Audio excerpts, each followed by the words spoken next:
kasih teman-teman semuanya, nanti akan terus berdatangan. Terima kasih sudah hadir di Temu Komunitas. Kali ini kita mau membahas soal ketenagakerjaan, apalagi di gig ekonomi zaman sekarang. Kita udah kedatangan 3 pembicara yang keren banget. Itu ada Mbak Armelia, ada Mas Iman, sama Mas Sena lagi on the way sedikit lagi.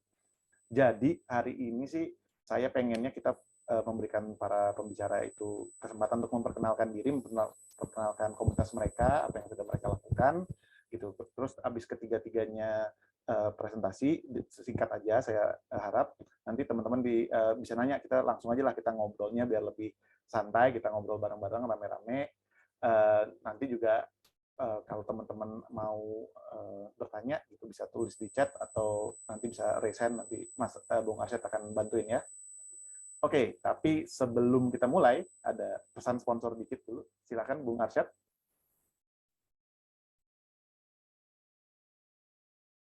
Jadi, kita mau nanya dulu nih buat teman-teman di sini gitu ya. Nanti langsung tulis aja di kolom chat.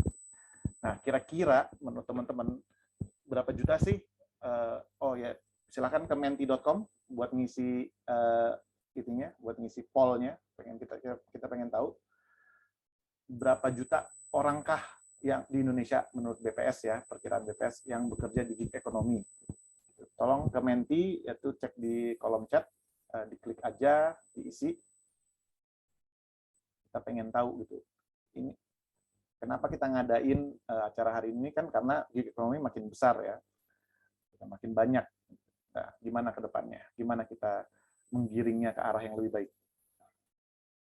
Ayo, jangan malu-malu. Kita kasih berapa lama nih Kak Arsyad? Mungkin kita kasih semenit lagi ya, sampai 1 menit lagi. Ya, tolong ke Menti, Bung Liam, ada linknya dimasukin. Kita mau ngeliat poll-nya. Ayo teman-teman, ada 31 nih, masa baru masuk 5 biji?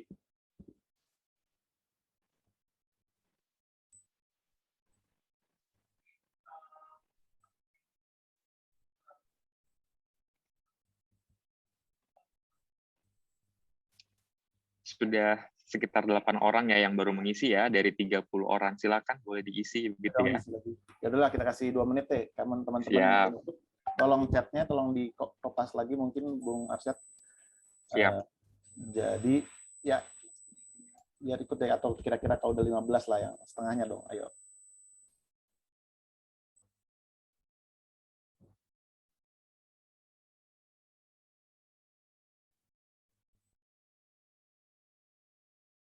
Baik, 10 detik lagi. Oke, ayo dilihat.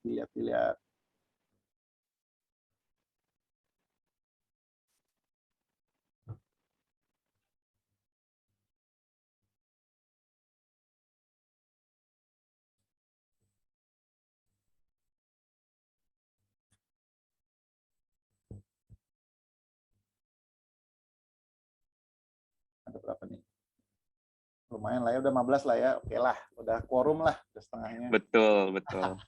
Oke, ini saya ngeliat nih 16.40 lah, benar-benar kita mulai. Kan teman-teman udah siap ya, jangan pergi ya teman-teman, nanti ada pertanyaan selanjutnya soalnya. Kita bikin 2 poll singkat aja buat tahu aja teman-teman bagaimana gitu kondisi saat ini, kenapa sih makin penting. Nanti kalau berarti next slide. Oke, bentar dulu ya, ini jawabannya berapa? Oke, jawabannya berapa ini? Kayaknya sih kata BPS waktu itu kira-kira 6 jutaan ya, gitu yang tercatat di gig ekonomi, tapi tentunya kita tahu ini kan datanya mungkin nggak segitu lengkapnya, mungkin ada juga yang terpengaruh dan juga knock-on effects dari gig ekonomi itu mempengaruhi ke kehidupan orang lebih dari 6 juta tersebut kan. Jadi terima kasih teman-teman udah ngisi. Yuk next slide, Bung Arsyad.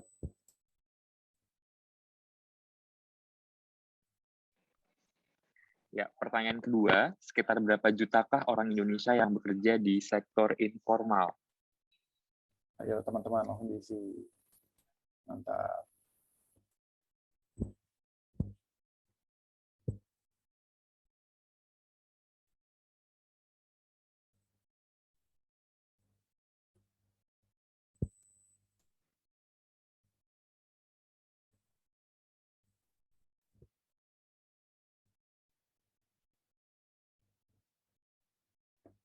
Kalau jawabannya 6 juta, 3 juta, 4, 78, atau 102. Waktunya 1 menit lagi ya, Bung Wira ya. Ya 1642 lah Bu. Atau kalau korup lah, ini baru 13. Ayolah 2 lagi lah.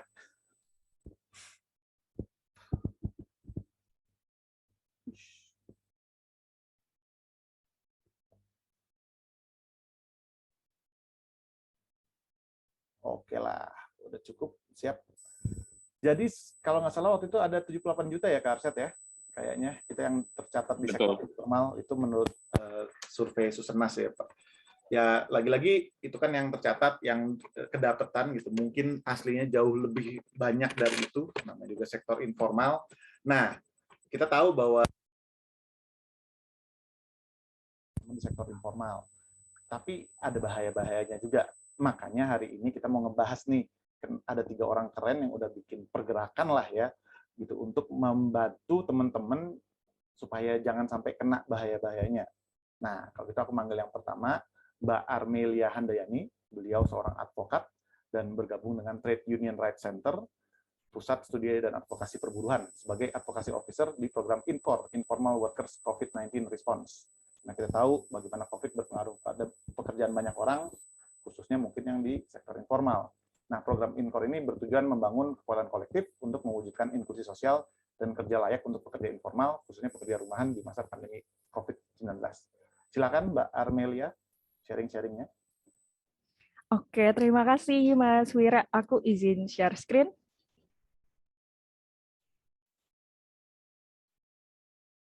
Siap. Apakah sudah terlihat, teman-teman? Oke. Lihat, mantap. Nervous sekali. Tenang aja, ngobrol santai kok. Selamat sore, teman-teman. Salam kenal semuanya. Nama aku Armelia Handayani. Sebagaimana Mas Arsyad ketawa yang sudah disebutkan oleh Mas Wira, aku adalah seorang advokat saat ini dan tergabung dalam Trade Union Rights Center atau Pusat Studi dan Advokasi Perburuhan. Nah, sore hari ini kita akan sama-sama mengenal dan memahami urgensi perlindungan pekerja rumahan. Next. Sebelum kita lihat definisi dari Konvensi ILO tentang kerja rumahan nomor 177 tahun 1996, Nah, kita lihat sama-sama bekerja di rumah, apakah pekerja rumahan dan pekerja rumah tangga itu sama? Kita lihat dari beberapa unsur, yaitu pertama tempat kerja. Nah, ternyata walaupun sama-sama bekerja di rumah, pekerja rumahan itu bekerja di rumahnya sendiri, sedangkan kalau pekerja rumah tangga bekerja di rumah pemberi kerjanya. Lalu kita lihat dari unsur hubungan kerja, pekerja rumahan itu berada dalam rantai pasok industri, namun berlapis-lapis dan bertingkat-tingkat, sehingga pekerja rumahan itu nggak mengetahui siapa pemberi kerjanya yang utama. Sedangkan kalau pekerja rumah tangga, karena bekerja langsung di rumah pemberi kerjanya, pekerja rumah tangga dapat mengetahui siapa nih pemberi kerjanya. Selanjutnya kita lihat dari jenis pekerjaan. Nah, kalau pekerja rumahan itu jenis pekerjaannya musiman dan tidak menentu, sehingga teman-teman itu tidak pasti dan tidak ada jaminan pekerjaan itu akan selalu ada. Lalu kalau pekerja rumah tangga itu bisa relatif tetap sifatnya, namun yang sering kita lihat juga fenomenanya, teman-teman pekerja rumah tangga seringkali diberikan perintah kerja yang sebenarnya di luar dari tanggung jawab di perjanjian kerjanya. Lalu kita lihat skema pengupahan. Pekerja rumahan, skema upahnya itu berdasarkan satuan hasil produk yang dia kerjakan, sedangkan kalau pekerja rumah tangga berdasarkan kesepakatan antara pekerja dan juga pemberi kerja. Lalu yang terakhir, kalau kita lihat dari alat kerja, kalau pekerja rumahan, alatnya menyediakan alatnya sendiri, sedangkan kalau pekerja rumah tangga, kemungkinan pada umumnya disediakan oleh pemberi kerja. Nah, jadi teman-teman kita sama-sama bisa mengenal perbedaannya, walaupun sama-sama bekerja di rumah, pekerja rumahan itu berbeda ternyata dengan pekerja rumah tangga, walaupun teman-teman ini sama-sama memiliki kerentanannya masing-masing. Oke, kita lihat dari definisi pekerja rumahan menurut Konvensi ILO 177/1996. Pekerja rumahan itu adalah seseorang yang bekerja di rumahnya atau di luar dari tempat pemberi kerja, lalu bekerja untuk mendapatkan upah dan bekerja berdasarkan perintah kerja oleh pemberi kerja, terlepas dari siapa yang menyediakan bahan baku tersebut. Oke, kalau dari pendataan yang sudah kita laksanakan pada tahun 2019 di beberapa provinsi Indonesia, jumlah pekerja rumahan ini mencapai 4.279. Namun, karena sifatnya yang kasat mata, karena bekerja di rumahnya masing-masing, bisa saja pada aktualnya jumlah pekerja rumahan itu jauh lebih besar. Oke, kita lihat contohnya. Yang pertama ini pengerjaan lem sendal. Penghasilan teman-teman yang mengerjakan sendal ini 20.000 sampai 40.000 rupiah per hari. Upah pengerjaannya 250 rupiah per pieces. Dalam sehari target pengerjaan bisa mencapai 100 pieces. Dalam 10 tahun tidak ada kenaikan upah. Nah, setelah dampingan program, usaha negosiasi telah dilakukan dan meningkat dari 250 rupiah per pieces menjadi 400 per pieces.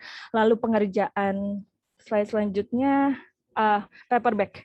Nah, sebenarnya ini tidak hanya mengelem paper bag, tapi juga Ibu Ihwan pada foto ini, beliau itu juga menggabungkan antara dua kertas ini, dilipat lalu dipakai pakai pipa itu dirapikan satu-satu dan dimasukkan karton agar paper bag itu keras dan dapat menahan beban. Dan tali-tali yang untuk mengangkat paper bag itu, Bu Ihwan juga menggunting-guntingnya sendiri, lalu mengikatkan lagi di paper bag itu agar paper bag-nya bisa dibawa. Nah, upahnya ini 350 per pieces. Agak emosional di sini. Dalam sehari target pengerjaannya 200 sampai 300 per pieces. Jadi bisa dirasakan teman-teman pengerjaan itu dari jam 8 pagi sampai malam, pinggang itu bisa sangat sakit. Dalam sehari itu, nah awalnya hanya perantara atau agen yang dalam rantai pasok industri itu yang memberikan perintah kerjanya itu, awalnya hanya perantara yang mendapatkan THR. Setelah dampingan dan juga perantara bergabung dalam jaringan pekerja rumahan Indonesia, nah, di sini menghasilkan pekerja rumahan mendapatkan THR. Oke.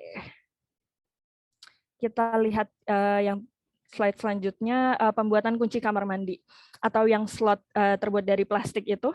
Aku lihat sih di e-commerce ini harganya 7.500 per pieces, namun teman-teman pekerja rumahan mengerjakan ini 800 pieces dengan upah 20.000.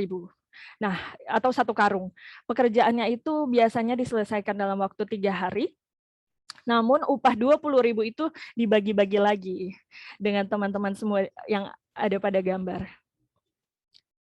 Oke, dari 3 studi kasus ini bisa kita lihat kerentanan-kerentanan yang dihadapi oleh teman-teman pekerja rumahan, yaitu tidak ada perjanjian tertulis, semuanya dalam bentuk lisan, menerima upah di bawah standar kelayakan upah yang ditetapkan oleh pemerintah, tidak adanya jaminan sosial, sehingga BPJS Kesehatan atau ketenaga kerjaannya itu tidak didaftarkan atau dibayarkan oleh pemberi kerja, bekerja melewati batas ketentuan maksimal jam kerja per minggu, tidak ada mekanisme penyelesaian perselisihan karena teman-teman dianggap bekerja pada sektor ekonomi informal atau berada di luar hubungan kerja, dan tidak ada hak maternal sehingga teman-teman kalau ingin cuti haid atau cuti melahirkan itu tidak ada diberikan oleh pemberi kerja karena sistemnya adalah no work no pay, lalu tidak memiliki daya banding dan menanggung sebagian biaya produksi dan risiko kerja yang seharusnya merupakan kewajiban dari pemberi kerja.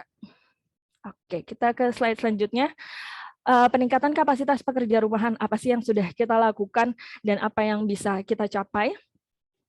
Nah, sejak tahun 2017 ini, Trade Union Trade Center didukung oleh Kemitraan Australia untuk Kesetaraan Gender dan Pemberdayaan Perempuan atau program MAMPU, dan program saat ini yang kita kerjakan, yaitu Informal Workers COVID-19 Response selama tahun 2020 sampai nanti tahun 2022, melakukan pemberdayaan berupa pendampingan dan peningkatan kapasitas kepada pekerja rumahan di 10 daerah di Indonesia.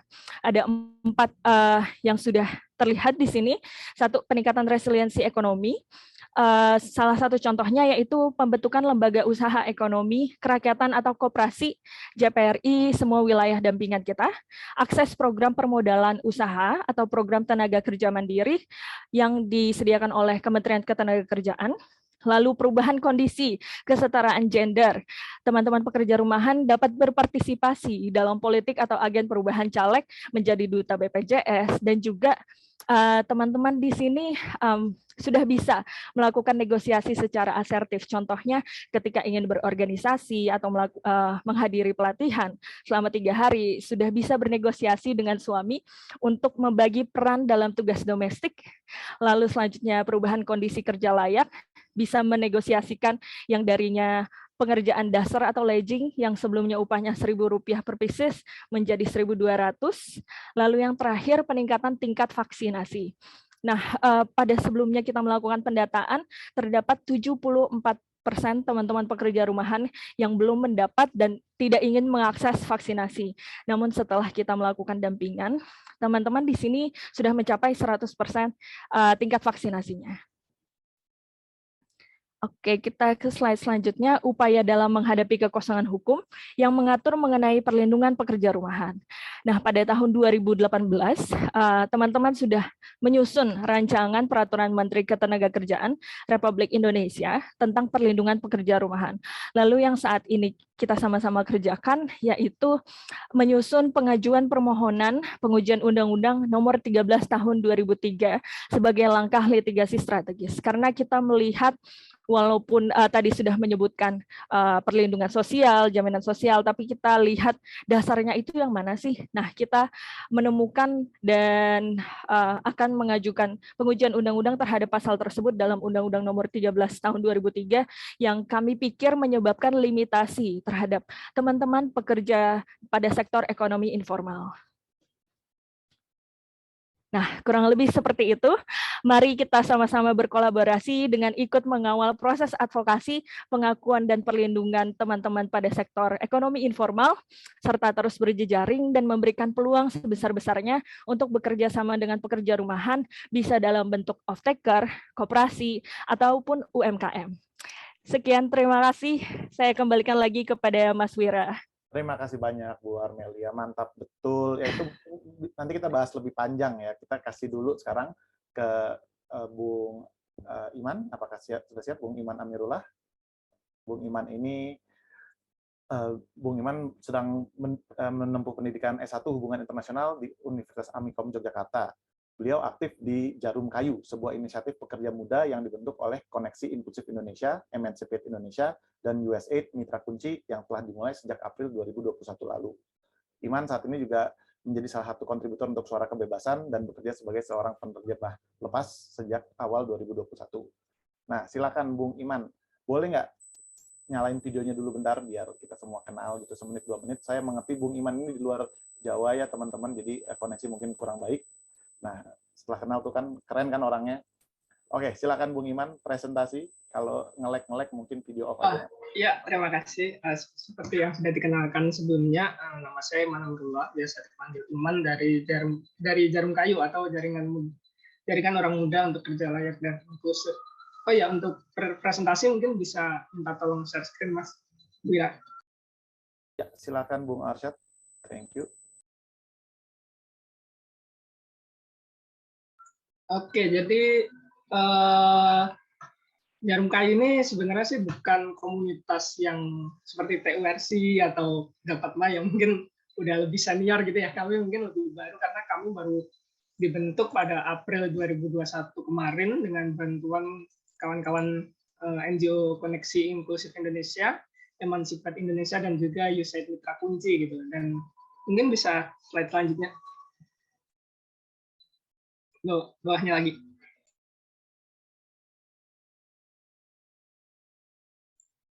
Nah, sebagai komunitas kecil ya, mungkin karena kami baru muda juga, jadi kami sesuai namanya, jadi kami memang terdiri dari anak-anak muda gitu, dan mayoritas usianya, yang rentang usianya itu dari usia 18 sampai 35 tahun, dan tersebar di beberapa provinsi di Pulau Jawa, yaitu Jawa Barat, Jawa Tengah, Yogyakarta, dan Jawa Timur. Gitu. Dan saya sendiri sebenarnya berasal dari Jawa Timur, tapi ini sedang ada keperluan di Samarinda.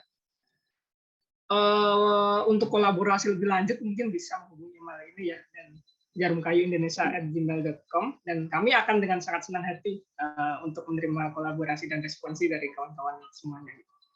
Mungkin itu perkenalan singkatnya, dan ini ada sedikit fun fact dari komunitas kami gitu ya, yaitu kami merupakan komunitas beragam yang terdiri dari para anak muda gitu, yang saking beragamnya kami itu sampai bingung gitu menentukan isu apa yang ingin kami fokuskan gitu, karena komunitas kami itu benar-benar diversity gitu, dari ada keragaman agama gitu, ada yang penghayat, ada yang Kristen, Islam dan segala macam, beragam suku, beragam ras, lalu ada juga keragaman orientasi seksual gitu, ada kawan-kawan LGBTQ juga, lalu ada juga anak-anak muda dengan disabilitas, dan disabilitasnya ini pun bukan cuma satu gitu di komunitas kami.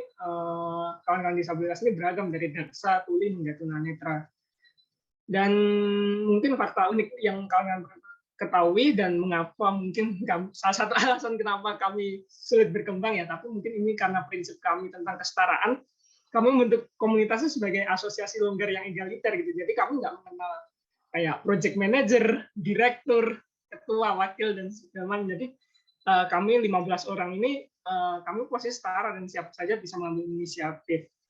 Dan karena keragaman ini, sisi positif lainnya adalah komunitas kami itu menjadi layaknya melting pot gitu.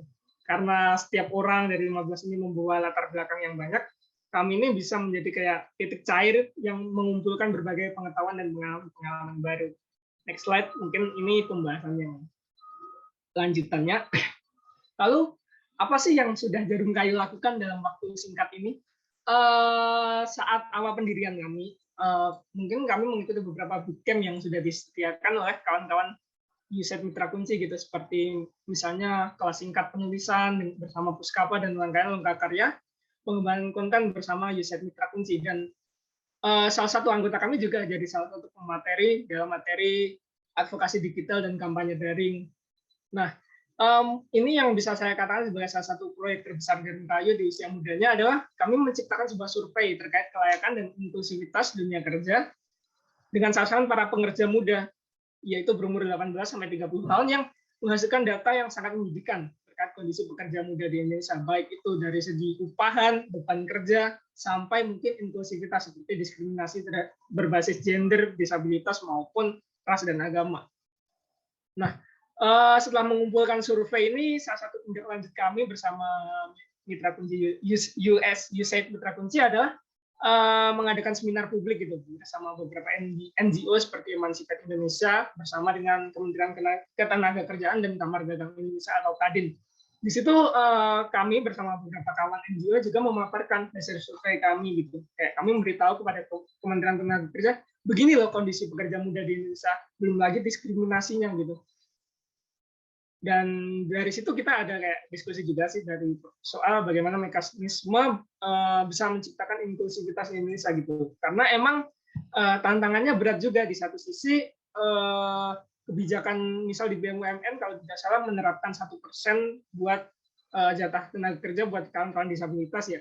Namun di sisi lain kawan-kawan disabilitas ini juga kesulitan untuk mengakses pendidikan yang layak, sehingga pada akhirnya mereka hanya bisa mengisi jatah 1% itu sebagai OB. Ya, bukan bermaksud menghina pekerjaan sebagai office boy ya, tapi mungkin di pekerjaan-pekerjaan yang kurang layak seperti mungkin office boy atau mungkin tukang sapu dan sejenisnya gitu. Dan tidak bisa menduduki posisi-posisi yang penting itu karena mungkin terhalang pendidikan yang sangat sulit itu juga. Slide selanjutnya.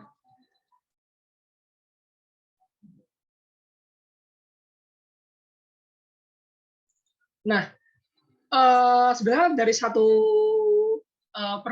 tindakan kami yaitu survei itu tadi, kami bisa dari hasil survei itu tadi salah satunya kami memperluas ya hasil survei kepada publik agar mengetahui kondisi di mana pekerja muda di Indonesia gitu. Misalnya kami melakukan promosi-promosi terkait inklusivitas dan status pekerja melalui berbagai diskusi gitu. Misalnya salah satu yang sering kami lakukan melalui live Instagram gitu, beberapa komunitas dan NGO seperti Koneksi Inklusif Indonesia, Emancipate, Perempuan Pekerja, IWD Jogja, Naladipa, dan Petarung Kota. Nah, selain live IG mungkin yang sering kami lakukan adalah di tengah kondisi pandemi COVID-19 ini ya melalui webinar gitu kan, sedang ngetren juga kan dengan beberapa jejaring komunitas gitu, seperti misalnya di Feminist Festival 2021, lalu ada juga beberapa komunitas dengan Peace Leader Indonesia, dan yang terbaru bareng kawan-kawan Policy Fest 2021 ini. Nah, Karena itu juga karena selanjutnya kami juga menjadi subjek wawancara oleh seorang jurnalis dan aktivis HAM yang dipublikasikan dalam kanal Solider. Mungkin bagi kawan-kawan yang ingin membaca artikel ini bisa juga dicatat linknya. Lalu karena COVID juga ini ya, karena semuanya jadi serba daring gitu dan kita juga belum pernah ketemu secara luring, mungkin mayoritas atau mungkin bahkan semua tindakan yang pernah kami lakukan semenjak April 2021 hingga saat ini masih terbatas dengan online gitu ya. Mungkin banyak sih yang meremehkan ya kayak aktivisme online itu sebagai aktivisme abal-abal gitu, nggak ada impact. Namun dari pengalaman saya bahwa sekecil apapun tindakan itu akan tetap ada impact-nya gitu. Misalnya dari beberapa diskusi kami juga mendapatkan feedback dari beberapa peserta yang bilang bahwa kami bermanfaat dan bisa banyak kawan-kawan disabilitas yang nggak mengetahui bahwa apa yang mereka hadapi itu disabilitas gitu. Apa yang mereka hadapi itu diskriminasi, saking seringnya mereka menerima diskriminasi seperti itu. Misalnya sebagai contoh, salah satu kawan kami dia dia kawan tuli ya, dan saat ada wawancara pekerjaan yang mengklaim menerima pekerja tuli, dia membawa sendiri juru bahasa isyaratnya sebagai alat komunikasi ya, sebagai jaringan komunikasinya dia saat wawancara kerja. Namun justru di saat pekerja-pekerja lain yang non disabilitas itu mereka menerima wawancara itu kurang lebih itu 15 sampai 25 menit, sedangkan kawan kami yang tuli ini justru cuma 5 sampai 10 menit. Jadi dia cuma diwawancara apa gitu, sekedar formalitas, dan setelah itu pada akhirnya dia ditolak juga. Pada awalnya kawan kami ini menganggap bahwa itu sudah wajar sih, mungkin jawaban saya buruk atau lain-lain. Namun setelah berjejaring dengan kami, dia menyadari bahwa apa yang dia hadapi ini diskriminasi juga gitu, bahwa kayak wawancara singkat dibandingkan rekan-rekan non disabilitasnya itu sebenarnya cuma mungkin formalitas dari perusahaan itu agar terkesan inklusif, mereka peduli dengan hak disabilitas dan sejenisnya gitu. Lalu salah satu yang cukup berpengaruh adalah menjalin hubungan media partner dan diskusi dengan komunitas jenis ya. Mungkin kalau bisa saya jabarkan, mohon maaf ada suara telepon. Tolong sabar sebentar teman-teman. Jadi keren ya jarum kayu. Oke. Mungkin bisa dinaikkan dulu, saya belum selesai di satu poin terakhir. Mohon maaf, tadi ada suara telepon dikit. Silakan Bung Iman. Oke, hubungan media partner itu misal salah satu kerjasama kami adalah dengan Div2Dev. Itu adalah salah satu inisiatif para pekerja IT untuk memberikan edukasi secara gratis kepada kawan-kawan tuli terkait coding gitu ya, terkait IT gitu. Dan salah satu yang kami lakukan dan membantu komunitas ini selain melakukan media partner ya, sebagai menyebarluaskan info ini kepada jejaring kami, kepada kawan-kawan tuli yang kami kenal, kepada organisasi-organisasi tuli yang kami terhubung, juga adalah kawan-kawan Div2Dev ini juga menghubungi kami sebelum kelas itu untuk bertanya-tanya ya, kayak mencari perspektif dari kawan-kawan yang disabilitas dengan kawan-kawan tuli terkait bagaimana sih mengajar orang-orang tuli ini dengan baik gitu, karena bagaimanapun juga orang-orang tuli ini punya budaya sendiri gitu, punya kebiasaan sendiri, dan bukan sekedar dengan bahasa isyarat. Mungkin ada beberapa kawan tuli yang senang disebut dengan tunarungu, tapi ada lagi yang lebih senang disebut dengan tuli. Nah, itu adalah berbagai keragaman perspektif budaya dalam komunitas tuli, dan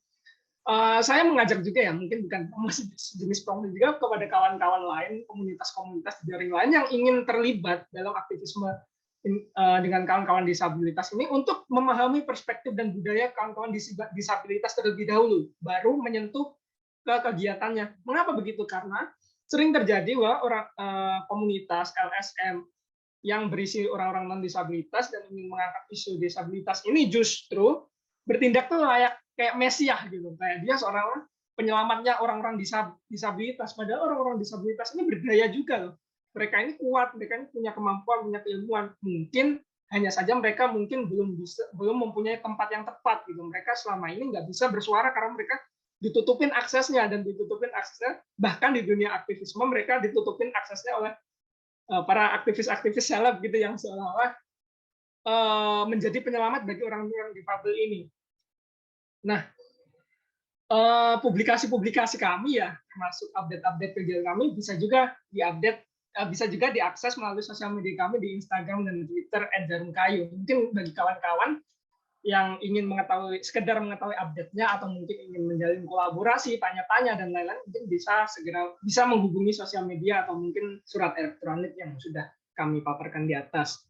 Nah, sebagai penutup, ini mungkin sedikit harapan ya dari Jarum Kayu sambil mengajak kawan-kawan kita semua yang ada di sini untuk bisa membantu lah. Mungkin ini bukan sekedar harapan Jarum Kayu, tapi mungkin harapan bagi semua orang gitu. Kayak pertama kami berharap sih bisa berkolaborasi dengan lebih banyak komunitas, mengadakan event bersama, diskusi dan sharing pengetahuan bersama gitu. Karena kami sadar sebagai orang-orang muda, pengalaman kami masih terbatas gitu ya.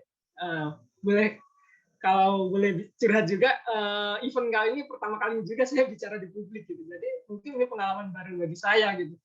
Dan ini bermanfaat bagi saya dan ini bisa juga jadi sharing pengetahuan. Dan itu pentingnya sharing pengetahuan gitu. Dari yang tahu, yang tidak tahu menjadi bentar jangan buru-buru. Mohon maaf. Oke. Bisa sharing pengetahuan dari yang tidak tahu menjadi tahu gitu. Begitu juga sebaliknya gitu. Mungkin dari kawan-kawan yang komunitas yang selama ini nggak mengenal perspektif dari kawan-kawan difabel atau mungkin nggak mengenal perspektif gender, perspektif queer, bisa juga tahu gitu setelah kita mengadakan kolaborasi dan diskusi. Seperti contoh, saat ini salah satu startup yang mungkin kawan-kawan kenal adalah Silang. Silang itu salah satu startup yang di bidang edukasi terkait bahasa isyarat Indonesia. Dan di beberapa saat lalu kami juga mengadakan diskusi internal dengan mereka gitu terkait misalnya soal salah satu kawan kami yang tuli juga berbagi soal budaya tuli gitu kepada mereka sehingga bisa terjadi harmoni. Lalu yang kedua juga terkait pemagangan gitu. Bagaimana mungkin sebuah startup yang mungkin sudah profit lalu mengadakan pemagangan dengan unpaid gitu. Nah, itu kami bersama kawan-kawan Emancipate juga melakukan diskusi dengan mereka sehingga bisa menemukan titik tengahnya. Lalu juga soal berbagai kalimat-kalimat di poster undangan magang mereka yang mungkin terdengar lucu gitu ya. Misal ada kata dilarang baper gitu. Nah, itu mungkin kelihatannya lucu, tapi setelah ditelisik lebih dalam, itu maknanya bersayap. Jangan-jangan jangan baper ini yang dimaksud dengan baper ini itu nggak boleh protes kalau beban kerjanya terlalu tinggi. Atau mungkin nggak boleh protes kalau nggak dikasih fasilitas dan lain-lain. Nah, itu pentingnya kolaborasi gitu. Kita bisa mencegah sesuatu, bisa saling berbagi pengetahuan. Lalu harapan kedua kami adalah bisa menjangkau lebih banyak pekerja muda gitu. Jadi kami bosan cuma 15 orang mulu gitu. Kami berharap suatu saat kami bisa jadi 30, jadi 50, jadi 100, jadi 1000 dan jadi 10.000 gitu.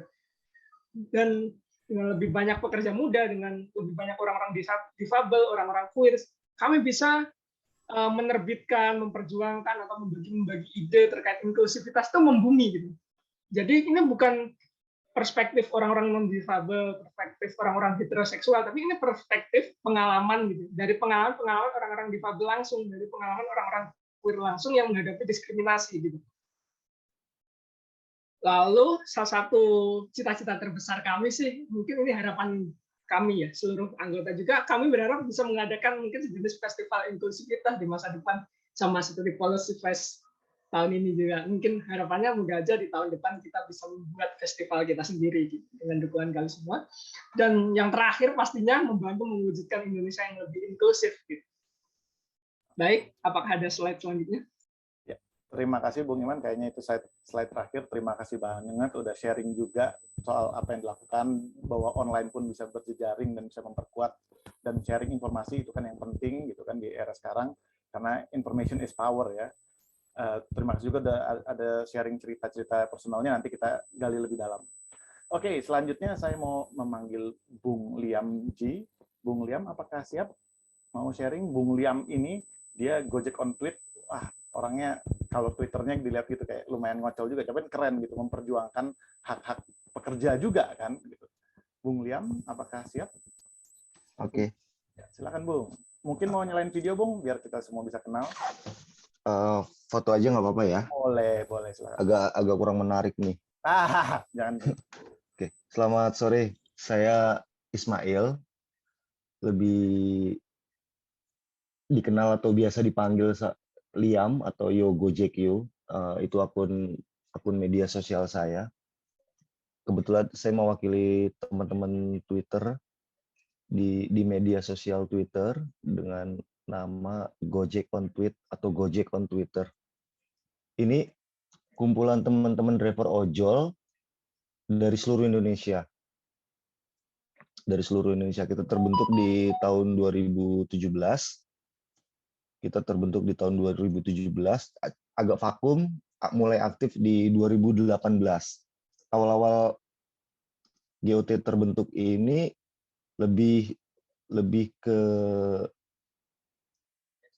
informasi, menginformasikan segala sesuatu tentang dunia ojek online, entah GoRide atau GoCar gitu kan, GoFood segala macam. Awalnya ini kita bicara keseharian kita, gimana cara mendapatkan order, cara supaya bisa mensiasati performa agar bonus turun. Awal-awalnya ini sekitar awal tahun 2019-2020 ya, kalau nggak 2020 pandemi masuk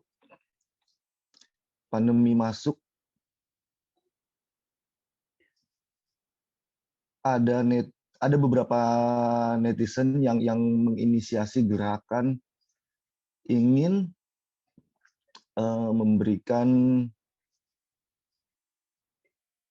memberikan alat perlindungan diri untuk teman-teman driver ojol di saat para pekerja, para pelajar, masyarakat WFH di jalanan ini yang terlihat banyak ini ojek online, para pekerja informal, supir taksi yang masih beraktivitas normal gitu loh. Nah, teman-teman netizen, kalau boleh saya sebut namanya Mas Agus Sari menginisiasi satu gerakan. Dia ingin teman-teman yang tetap berada di lapangan, tetap ada di garda terdepan saat awal-awal pandemi ini terlindungi, harus diberikan perlindungan gitu loh, masker, hand sanitizer, segala macam. Ketika Mas Agus mengadakan kegiatan ini, dia bingung gimana cara mendistribusikannya gitu kan. Dia coba tanya, kira-kira ada nggak sih teman-teman ojek online yang aktif di media sosial? Beberapa follower saya mulai nge-tag nih, coba ke Mas Liam, komunitasnya aktif di Twitter segala macam. Terus kita kontekan. Dari mulai PSBB pertama diberlakukan itu, kita kita mendistribusikan itu sekitar 12.000 botol hand sanitizer dan disinfektan kemasan 60 sampai 100 ml. Ini bukan produk jadi. Jadi GOT dapat barang-barang ini, hand sanitizer atau disinfektan ini dalam bentuk jerigenan, masing-masing kemasan yang besar. Terus kita harus memberi battle kan. Saat itu kendalanya di awal pandemi ini kita kesulitan buat dapetin alat-alat perlindungan diri ini, masker, semuanya harganya mahal, serba mahal. Kita coba cari di mana sih botol-botol kemasan kecil ini yang murah gitu kan. Kita coba cari, begitu dapat kita rebattle sendiri, kita produksi sendiri gitu loh. Berlangsungnya waktu, kebutuhan meningkat dalam artian gini, orderan menyusut di jalan nih.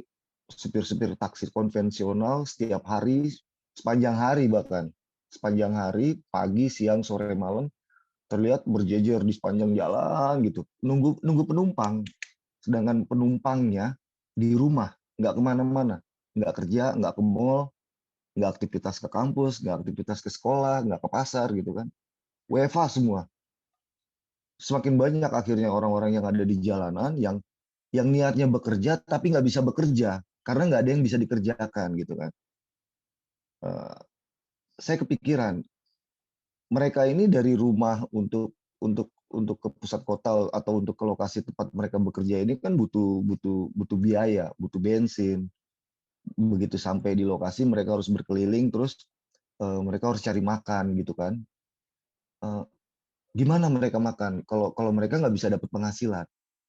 ada laporan dari banyak sekali teman-teman keluar subuh sampai ketemu jam makan siang itu cuma dapat 1 order. Ada yang bahkan sampai maghrib nggak kemasukan order sama sekali karena memang nggak ada orderan. Orderannya menyusut drastis. Saya kepikiran gimana sih kalau kita bisa bantu mereka buat sekedar makan siang aja gitu loh. Akhirnya disetujui. Kita coba sebar makanan siap santap. Makanan siap santap ini yang terdampak selama pandemi ini kan nggak cuma ojek online atau pekerja konvensional ini, para pelaku UMKM, rumah makan.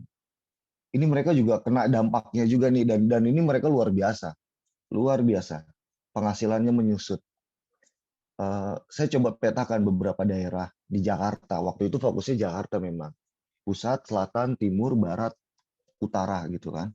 Ada 5 titik di Jakarta. Saya coba petakan konsentrasi driver ojol yang paling banyaknya ini ada di mana gitu kan. Nah, gimana caranya biar kita bisa bantu teman-teman yang pekerja lapangan ini bisa mendapatkan makan siang gratis?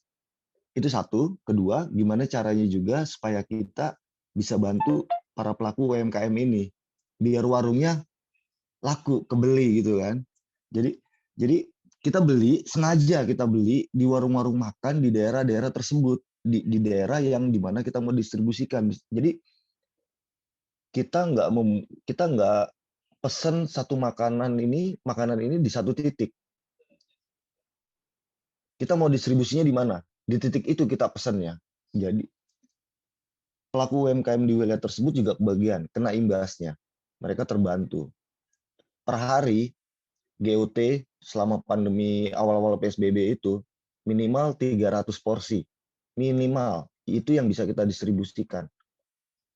Bahkan dalam catatan tuh ada dalam satu hari kita bisa distribusikan 1.400 porsi makanan siap santap. 1.400 porsi. Ini tersebar. Bekasi, Jakarta seluruhnya kena, Bekasi, Depok, Tangerang, Tambun sampai ke Cikarang. Makin meningkat, pandeminya makin panjang, makin kusut kondisi di lapangan ini makin nggak karu-karuan benar-benar di tahun pertama pandemi ini sampai beberapa follower saya nih tahu kegiatan saya nih bagi-bagian sanitizer, kita battle, kita membagikan masker. Ada salah satu followers, kalau boleh saya sebut namanya Pak Edi Maha, saat itu satu box masker itu harganya 500.000 yang saya ingat. Kita coba cari ke pasar pramuka, ke tempat distributornya masker ini, pabriknya ini. Saya coba minta tolong sama teman-teman, ada nggak area kalian yang ada produksi masker, berapa harganya paling murah gitu kan. Itu harganya nggak luar biasa, di luar nalar semua. Paling murah itu 500.000 per box isi 50. Oh, saya berpikir ini habis buat masker doang kan kalau kayak gini gitu kan. Nah, Pak Edi Maha ini tiba-tiba japri DM, Liam, saya punya masker 10.000. Kamu bisa bantu distribusi? Bisa. Saya nggak tahu gimana caranya, cuma saya bilang aja bisa. Saya bisa, Pak Edi. Kalau memang saya dikasih kepercayaan ini, bisa saya distribusikan nanti. Saya kebetulan punya stok hand sanitizer, jadi nanti bisa kita tandemin masker dan hand sanitizer. Itu benar. Pak Edi Maha ini total hampir 15.000 masker. Entah nominalnya berapa, karena saya nggak pernah tahu Pak Edi beli di mana, berapa harganya. Saya tahunya Pak Edi kirim barang jadi. Tugas saya mendistribusikan sama teman-teman. Itu masker. Dari PBNU, dari GP Ansor juga hampir setiap hari ratusan porsi. Mereka kewalahan, mereka bingung gini. Kita punya stok makanan, tapi sering basi karena dalam rentang waktu yang harus dibagikan ini kita kekurangan tenaga. Ini sekelas GP Ansor Banser loh ya. Sedangkan saya dengan jaringan WA Group, teman-teman ojol yang tersebar di seluruh pelosok, saya tinggal share di WA Group. Friends, gue punya stok makan siang, jumlahnya sekian. Ada yang bisa bantu distribusi. Itu 5-10 menit langsung Bang siap, Bang di sini siap, Bang di sini siap, Bang di sini siap. Tinggal saya bagi-bagi dari 300 porsi misalnya yang saya punya di wilayah A 50 porsi, wilayah B 50 porsi, wilayah C 50 porsi. Saya siapkan checkpoint di pusat kota. Kebetulan kita punya 2 base camp, satu di Menteng, Jalan Purworejo, yang satunya di Jalan Karbela Timur Rasuna Said. Jalan Karbela Timur Rasuna Said ini pusat logistiknya GOT. Semua sembako, masker, hand sanitizer, desinfektan, sampai alat swab mandiri kita stok di situ. Itu jumlahnya ton-tonan. Itu rumah makan Padang. Itu rumah makan Padang yang selama pandemi tutup total, tapi ownernya memberikan kepercayaan, Liam, kalau kamu punya kegiatan, mau stok sembako apa segala macam, pakai ini, silakan berkegiatan, bantu siapapun yang membutuhkan, kamu bisa pasti. Jadi hampir 2 tahun kita dapat tempat gratis di Karbela Timur, 2 lantai. Apalagi? Makan, masker, sembako ya, sembako juga kita dapat bantuan banyak banget. Sembako itu beras, mie instan segala macam, sarden, itu kita distribusikan. Entah berapa ton jumlah totalnya, banyak banget ini beneran banyak banget. Kalau dibikin kemasan ini angkanya di atas 20.000 paket. Lebih dari 20.000 paket saya yakin. Nanti bisa dicek datanya. Kebetulan kita data juga. PPKM level 1, awal-awal PPKM ini lebih dahsyat dari PSBB. Waktunya lebih pendek tapi dampaknya lebih besar. Karena gini, waktu PSBB kita tahu banyak banget orang yang bergejala atau berdampak gitu. Tapi ini bukan orang-orang terdekat kita. Pada saat PPKM mandiri, ini benar-benar lingkungan GOT sendiri kena. Saya ada satu base camp utama, ini isinya sekitar 20 orang. Dan ini aktif, super aktif mereka. Mereka driver goret atau gokar yang aktivitasnya full bantu teman-teman semua. Ketika PPKM ini dari 20 orang ini, 13-nya positif COVID. Kebayang, sisa 7. Terus saya kepikiran gini, waktu awal-awal PPKM ini ada salah satu follower saya, dia japri, Liam, saya mau telepon, kamu butuh apa? Saya bilang, kalau sembako berapapun pasti habis, berapapun yang saya punya stoknya pasti habis. Tinggal tunggu waktunya. 1, 2, 3, 4 hari, 2 atau 3 minggu pasti habis. Cuma kalau PPKM ini, saya pikir gini, saya sebenarnya lebih butuh alat swab antigen. Kalau saya punya alatnya, saya bisa bantu teman-teman saya yang bergejala, yang berdampak, tapi nggak bisa tes. Kenapa mereka nggak bisa tes? Karena mereka nggak punya uang. Waktu itu untuk swab antigen paling murah 300.000. Itu paling murah, saya cek. 300.000. Untuk PCR angkanya di atas 1 juta. Ada beberapa teman yang mereka udah flu, udah batuk, wah udah payah banget ini. Saya sih feeling kalau mereka tes pasti positif gitu kan. Dari aplikator sendiri, kalau ada driver yang terbukti positif, itu ada biaya untuk mereka karantina mandiri selama 2 minggu itu, pengganti upah ngebitnya gitu loh. Ada nominalnya. Kalau yang ride dapat 1,4 juta, kalau yang gokar dapat 2,8 juta. Dengan syarat akun mereka akan dinonaktifkan selama 2 minggu. Tujuannya agar mereka nggak aktivitas ngebit, nggak aktivitas ngojol gitu. Mereka istirahat, karantina di rumah. Nah, follower saya ini menyanggupi. Kamu punya tenaga kesehatannya kalau alat swabnya saya siapkan? Insya Allah ada. Saya punya 2 teman relawan yang memang bisa melakukan swab. Nah, ini kita sounding kan. Kalau GOT punya alat swab mandiri, siapapun yang terdampak, yang membutuhkan, boleh datang ke base camp kita di Karbela Timur, di Rumah Makan Padang Surya. Ini sambutannya, responnya luar biasa.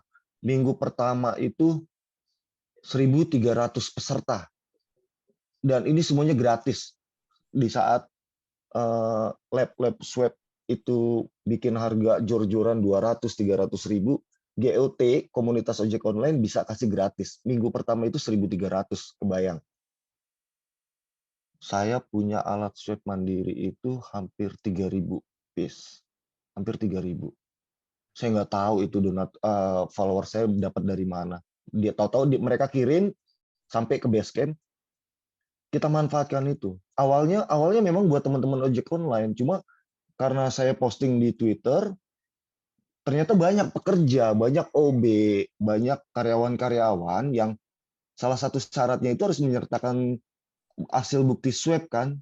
Tapi masalahnya mereka disuruh swab, tapi dari kantor nggak diganti biayanya. Ini kan kusut, saya pikir kusut banget nih. Terus teman-teman GoClean, pekerja GoClean nih yang bersih-bersih, yang mereka harus ke apartemen, ditanya bukti swabnya mana. Mereka jalanin orderan itu nominalnya 50, 100, 150 ribu. Untuk swabnya aja 300 ribu. Nggak masuk akal menurut saya. Siap, Bung. Bolehkah kita wrap up dulu, nanti kita gali lebih dalam, kita mau ngasih ke Bung Sena juga, biar ngomong dulu. Nanti kita diskusi lebih panjang, boleh?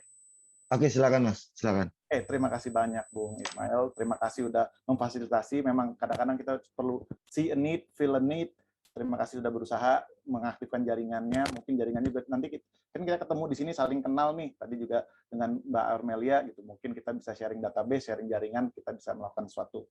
Selanjutnya kita mau ngasih waktu dulu 10-15 menit untuk Bung Sena Lutfika, seorang kooperatif teknologis yang merupakan co-founder Gapatma Demokrasi Ekonomi, sebuah do tank, jadi bukan think tank doang ya, yang berusaha mewujudkan masyarakat Indonesia yang demokratis dalam berekonomi. Dia inisiator Festival Demokrasi Ekonomi, acara tahunan yang mempertemukan para pegiat koperasi dan demokrasi ekonomi di Indonesia. Beliau juga sering mewakili Indonesia dalam jejaring koperasi internasional, dan dia juga Youth Ambassador dari Indonesia dalam Global Cooperative Entrepreneurs 2020 di India dan Global Youth Forum 2020 Cooperative Entrepreneurship di Malaysia. Beliau juga rajin nulis soal platform kooperatif, startup digital rasa koperasi, koperasi transportasi online, solusi buruknya relasi mitra dan perusahaan, itu mungkin Bung Liam nanti tertarik, dan juga sisi gelap taksi online. Selain itu, beliau bekerja sebagai lead product manager pada sebuah perusahaan fintech bernama PayFast. Nah, Bung Sena, silakan. Oke, makasih Bung Wira. Mungkin boleh share screen-nya dari aku aja? Ya, silakan Bung Arsyad. Thank you. Oke, makasih ya. Tapi dari aku aja biar gampang. Ya, makasih untuk perkenalannya. Lanjut lagi sedikit ya. Jadi think do tank itu apa? Mungkin teman-teman sering dengar istilahnya think tank ya. Tapi kita nggak cuma riset, kampanye, dan advokasi, tapi kita juga melakukan aksi. Aksinya dalam bentuk proyek-proyek rintisan dan pembangunan ekosistem. Mungkin teman-teman agak bingung ya, apaan tuh demokrasi ekonomi gitu. Emang demokrasi yang kita bisa tahu seperti apa? Teman-teman mungkin melihatnya demokrasi ya memilih pemimpin gitu ya, milih presiden. Suaraku cukup terdengar nggak? Ini kadang suaranya kecil. Bung Wira aman? Aman, terdengar kok. Sangat Oke ya. loud and clear. Silakan. Ya, jadi demokrasi ekonomi itu adalah sebenarnya prinsip-prinsip di demokrasi, yaitu satu orang satu suara, semua dalam pengambilan keputusan ya rata, tapi dalam kompensasi ekonomi bisa jadi berbeda. Itu sudah lama dilupakan gitu. Padahal sebenarnya dari founding fathers kita, ini Bung Hatta pernah nulis di buku namanya Demokrasi Kita.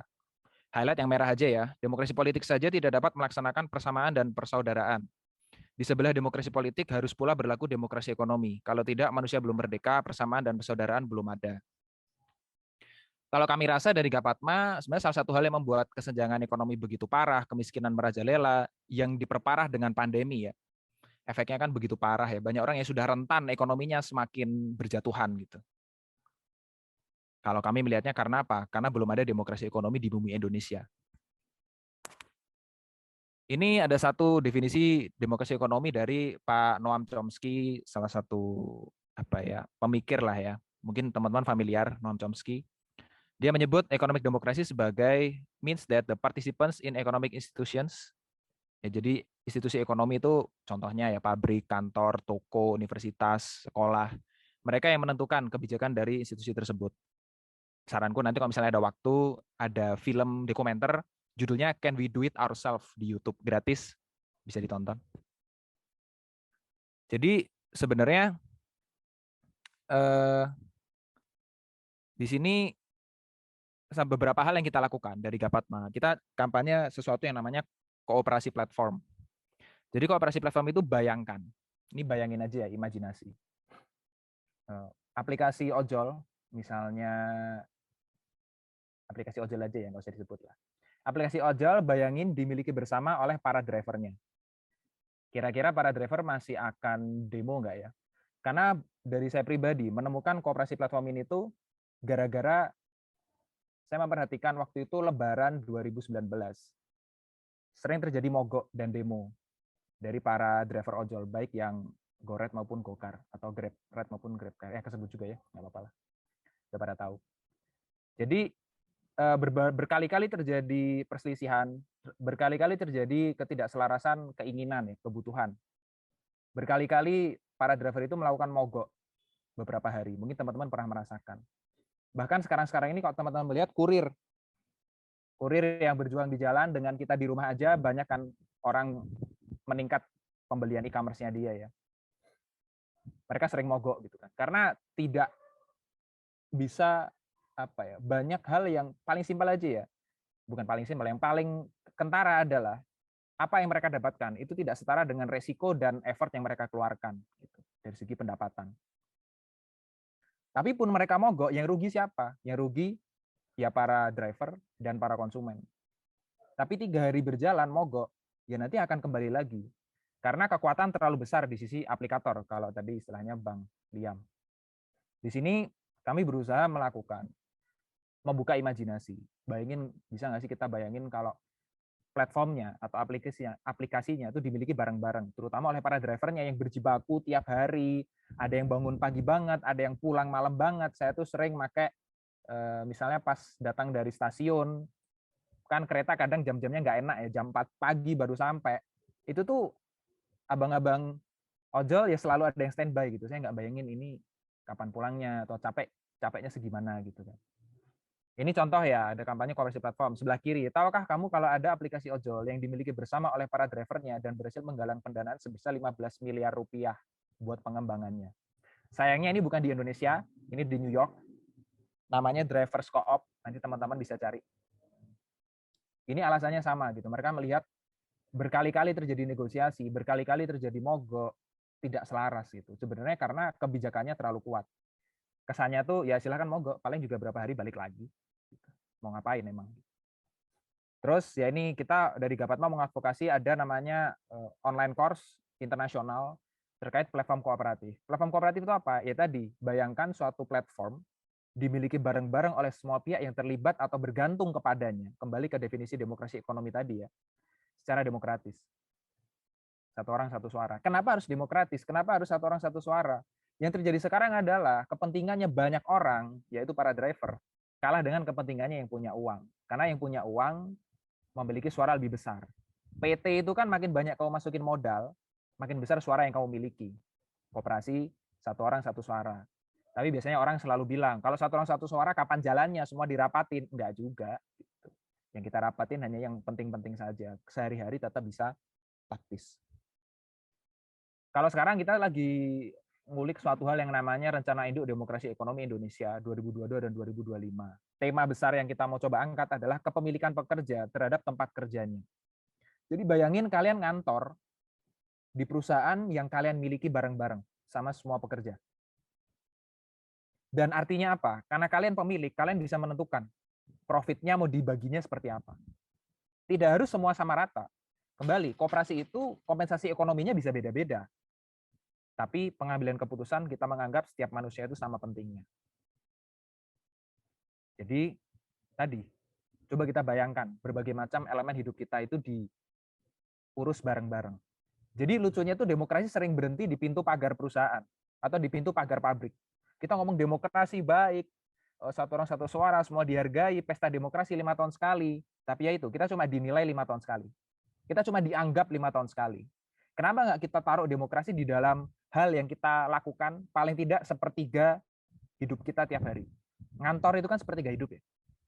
Kenapa nggak kita taruh demokrasi di dalam hal yang seperti gaya hidup kita habis di sana gitu. Coba dibayangkan, demokrasi, ekonomi, yaitu di institusi-institusi di mana kita memenuhi kebutuhan kita bersama. Mungkin mungkin ada masalah koneksi, kita tunggu sebentar. ini contoh-contoh yang bisa teman-teman nanti googling kalau akun-akun kita. Terus ini namanya drivers co-op yang tadi diceritakan. Ini driver-driver di New York, tapi ini gokar ya.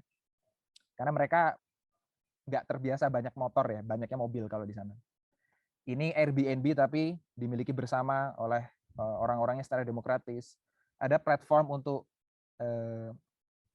pemilik stok fotografi, platformnya dimiliki bareng-bareng. Ada juga ini namanya Smart. Dia itu adalah koperasi para pekerja lepas. Pekerja lepas itu kan punya resiko juga ya, walaupun mereka pekerja kreatif misal. Fluktuasi pendapatan, ada klien yang nggak bayar, dan lain-lain. Smart ini menyediakan berbagai solusi untuk masalah tersebut, tapi diurusinya bareng-bareng, bukan individual. Paling itu dulu, nanti kita bisa ngobrol lebih lanjut. Kembali ke Bung Wira. Terima kasih banyak Bung Sena. Wah, singkat, jelas, dan padat dalam 6 menit saja. Mantap. Memang banyak contohnya di luar, banyak presidennya. Semoga bisa kita operasionalkan di sini, gitu kan, ke depannya. Oke, ini dari tadi chatnya diam-diam aja, dan saya dengar dari Bung Arsyad bahwa di WUFA juga belum ada pertanyaan. Mungkin ada dari teman-teman yang penonton saat ini yang ingin bertanya, udah nahan-nahan dari tadi. Boleh ke siapapun dari keempat pembicara kita. Silakan, jangan malu-malu. Kalau semenit nggak ada, kita yang ngobrol sendiri nih nanti. Mungkin saya boleh nanya. Boleh, silakan. Oke. Sebelumnya perkenalkan, nama saya Garda. Saya mau nanya lebih ke Kak Sena soal Gapatma tadi, karena ada sesuatu hal yang menurut aku agak menarik ya. Mangga. Terutama yang soal economic democracy itu tadi, di mana kayak kita sebagai pekerja di institusi itu bisa memiliki dan ambil andil lah dalam kebijakan. Kalau nggak salah ya, cerita dikit pengalaman aku pribadi. I work in a tech company kan ya Kak. And mungkin kakak juga udah berkecimpung di dunia itu juga kan. And I see itu mungkin udah in a sense di apply karena kadang suka ada kayak benefit-benefit di mana pekerja juga dapat stok ya atau share of the company kayak gitu. Mau tahu pandangan kakak aja, is that can be a possible way untuk implement something like this? Satu itu, dan kedua kalau kayak gitu bukannya justru itu juga akan menguntungkan orang-orang yang tanda kutip ya udah well off anyway gitu, karena biasa itu dilakukan untuk orang-orang yang misalnya di tech company oleh programmer gitu kan, yang gajinya emang udah tinggi. Does that mean bahwa kayak yang akan untung juga orang-orang yang udah tanda kutip elit dan privilege to begin with juga gitu? Wah, makasih Garda. Ini langsung dijawab Bang Wira atau gimana? Ya biar langsung aja biar mengalir. Silakan loh Bung. Langsung aja. Oke. Jadi makasih banyak Garda, ini pertanyaannya bagus.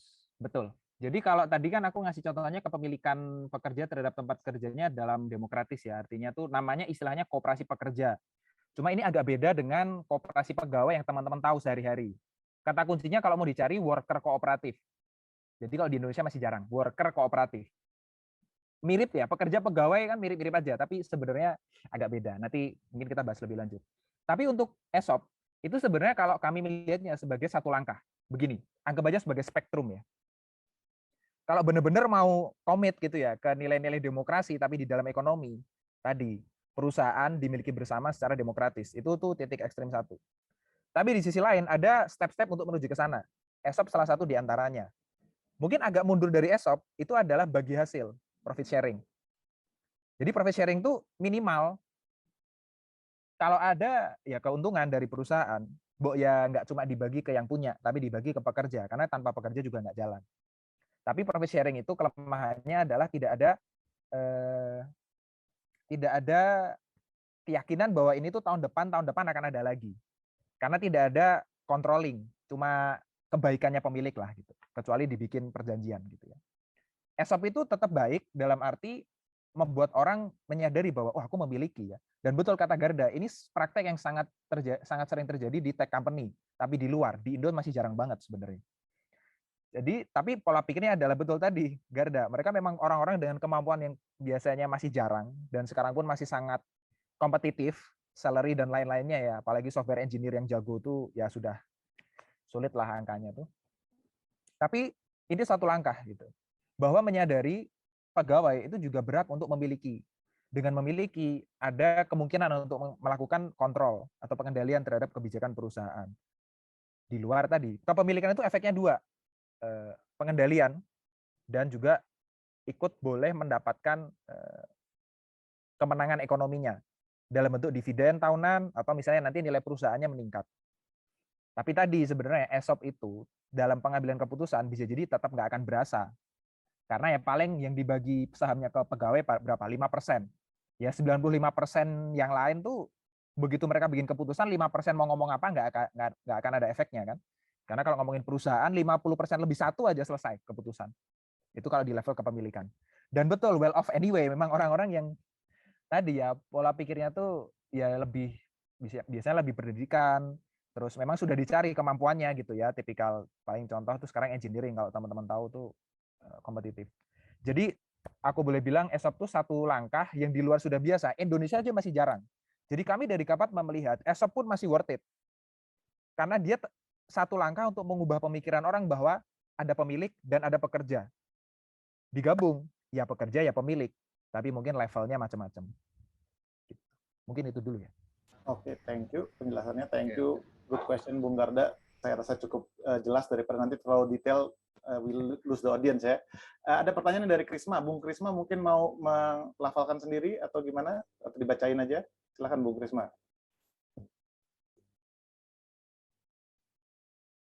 Atau orangnya pemalu nih jangan-jangan. Oh, halo, sorry. Silakan. Aku langsung aja tadi sambil ngetik tapi langsung ngomong aja ya biar cepet. Pertanyaan pertama untuk Gapatma, apakah aku penasaran sih Gapatma itu apakah mengeluarkan publikasi yang mengedukasi itu tentang worker co-ops gitu?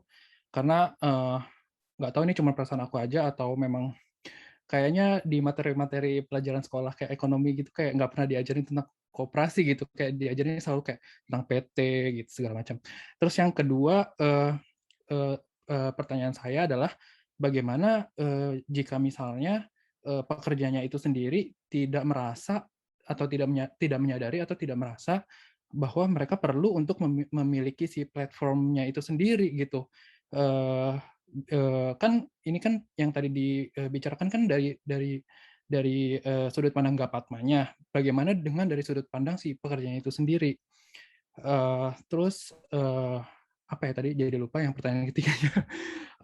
Ini tadi kan ada contohnya di luar negeri, misalnya di New York atau di mana gitu ada yang sudah melakukan platform online si transportasi online itu dimiliki sendiri oleh pekerjanya.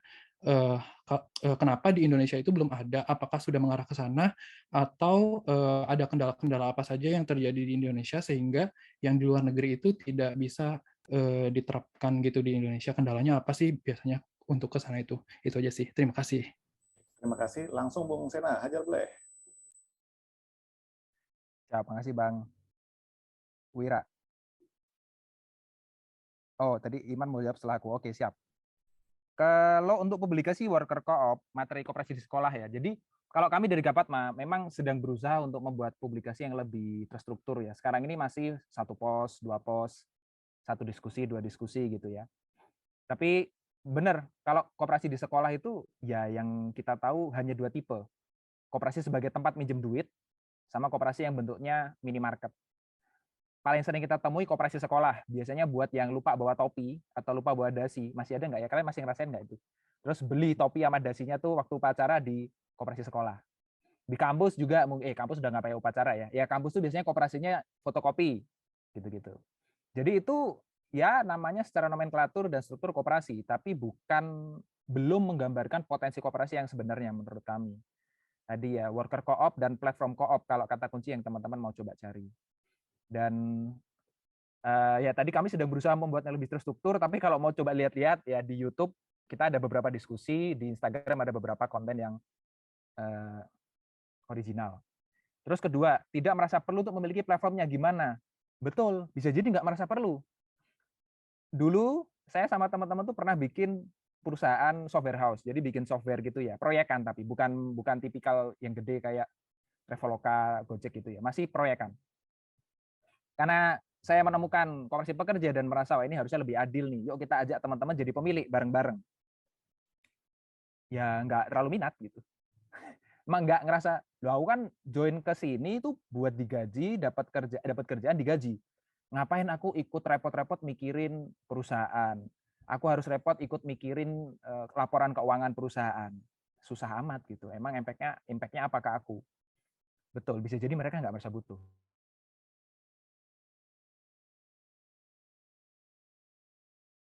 Waduh, sedikit freeze rupanya. Saya sabar. Mungkin kalau semenit nggak reconnect. Itu kalau kami menemukan literatur itu tuh proses untuk membuat para pegawai 1 tahun, 2 tahun bahkan baru sadar itu. Tapi nggak tahu. Soalnya aku juga kemarin mengikuti diskusi terkait gig worker di UGM. Kebanyakan solusinya itu masih mengarah kepada advokasi dan regulasi. Belum kepada kepemilikan pekerja atau partner-partnernya, mitra-mitranya terhadap platform yang di mana mereka bekerja. Begitu. Itu memang problem. Tapi ini terkait dengan nomor 3. Kenapa di Indo belum jalan? Kendalanya apa? Saya ngomong kata koperasi, teman-teman kayak paling nggak jauh sama tipu-tipu, nggak jauh sama tempat buat cari pinjaman. Ya begitu sih. Di kita pemahaman koperasi menyempit dan namanya jelek. Padahal kalau kita coba ulik lebih lanjut, tadi 2 kata kunci yang menurut kami bisa mendobrak pemikiran kita terhadap koperasi. Coba cari worker co-op sama platform co-op. Mungkin buat awalan itu dulu. Semoga menjawab. Nanti kalau misalnya perlu lebih lanjut, ngobrol bisa DM IG kita, nanti kita ngobrol lanjut. Yoi, mantap. Bung Iman mau nambahin dikit, silakan. Silakan penjalat. Aman ya? Aman. Oke, aku jawab 3-tiganya. Yang pertama sih, terkait publikasi, ini emang jarang banget ya. Karena pertama, kalau kita sebagai mahasiswa ya, sebagai saya lihat lingkup kampus saja, kebanyakan dosen itu masih belum punya perspektif terkait ini gitu, terkait soal worker koperasi gitu Kak. Saat kita bahas ekonomi, yang ada kita bahas itu cuma PT, CV dan sejenisnya gitu ya. Lalu soal yang kedua itu tentang kesadaran pekerja, soal apakah mereka butuh ini. Menurut saya sih ini emang tugasnya kita semua gitu. Yang kita sudah tahu bahwa pentingnya berbagi pengetahuan gitu. Setidaknya kita berbagi aja dulu deh soal mereka ngikut atau enggak, itu urusan terakhir. Dan ini mungkin salah satu kritik, bukan kritik juga sih, kayak tanggapan saya buat kebanyakan beberapa komunitas sekitar saya yang kerap mempopulerkan ide terkait kesadaran pekerja, koperasi pekerja dan lain-lain, namun mereka itu kampanye dengan cara yang tidak membumi gitu loh. Kayak siapa sih yang pekerja, bukan bermaksud merendahkan, tapi siapa sih yang mungkin kebanyakan pekerja yang lulusan SMP, lulusan SMA doang, lalu kita suguhi kayak buku bacaan yang tebalnya 20 halaman, 50 halaman, dan pendahuluannya itu kepanjangan, nggak langsung inti, terus bahasanya daki-daki dan sejenisnya seperti itu. Dan itu menjadi salah satu tantangan soal bagaimana pekerja ini bisa sadar gitu ya tentang pentingnya koperasi pekerja. Ini kasus yang sama juga kayak kawan-kawan disabilitas saya sebelum berjaring gitu, dia nggak sadar apa yang dialami dia itu diskriminasi, saking seringnya dia menghadapi. Mungkin hal yang sama dengan bekerja, saking udah tersusupi dari kecil dipahami bahwa bentuk perusahaan itu antara pekerja dan bos, pada akhirnya mereka nggak punya imajinasi tentang pentingnya pekerja koperasi pekerja, situasi kerja yang setara. Dan soal yang ketiga, kalau mau scrolling lebih jauh ya, mencari lebih jauh, ada beberapa inisiatif koperasi pekerja yang terjadi di akar rumput di Indonesia, walaupun mungkin ukurannya kecil ya, sangat-sangat kecil, mungkin dengan 10 karyawan gitu mungkin, dan beberapa kebanyakan umurnya nggak panjang. Mungkin salah satu yang terkenal ada salah satu AOA Cafe di Yogyakarta, dan mungkin sekarang udah bubar juga kalau nggak salah, mungkin saya kurang tahu karena apa. Dan menurut saya sih saat saya datang ke sana beberapa minggu, menurut saya cukup sukses gitu dalam membagi pekerjanya gitu, kayak terjadi rolling jobs gitu. Jadi dari yang hari ini tukang parkir, besoknya bisa jadi barista gitu. Dan mungkin ini salah satu yang bisa dikampanyekan juga terkait koperasi pekerja. Jadi kita nggak cuma sekedar rapat soal kesetaraan hak pekerja gitu ya, nggak sekedar kita punya kepemilikan yang sama, tapi juga kita bisa ada rolling pengetahuan, rolling job dalam koperasi pekerja tersebut, kayak yang aku contohkan dari tukang parkir, besoknya jadi barista, besoknya jadi tukang nyapu, besoknya jadi tukang ngepel dan sejenisnya begitu. Terima kasih. Terima kasih Bung Iman, singkat, padat dan jelas. Ya, jadi mungkin saatnya kita mengoperasionalkan ya. Kita langsung aja ke pertanyaan dari Mbak Ratna Anggara ini. Saya rasa ini paling cocok dijawab oleh Bu Armelia. kalau di ranah kebijakan publik sudah sejauh manakah kebijakan pemerintah untuk melindungi gig workers? Gimana Kak Armelia? Kembali lagi, ternyata limitasi terhadap teman-teman pekerja pada sektor ekonomi informal atau gig workers ini ternyata ada di limitasi Undang-Undang Ketenagakerjaan kita, sehingga teman-teman itu dianggap berada pada di luar hubungan kerja atau sektor ekonomi informal.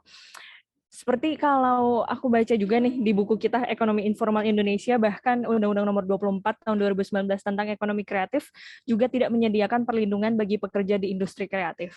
Jadi teman-teman itu dianggap seperti hubungan kerjanya perdata.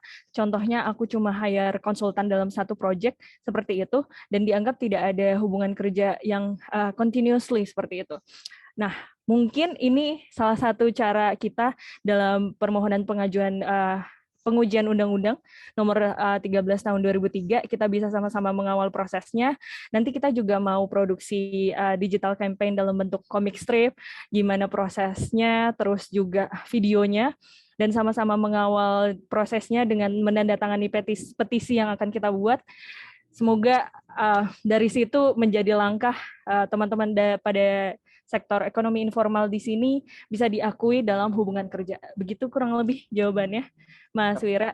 Terima kasih banyak Bu, keren banget. Semoga lancar, semoga nanti kita Amin. tolong di-sharing teman-teman di sini.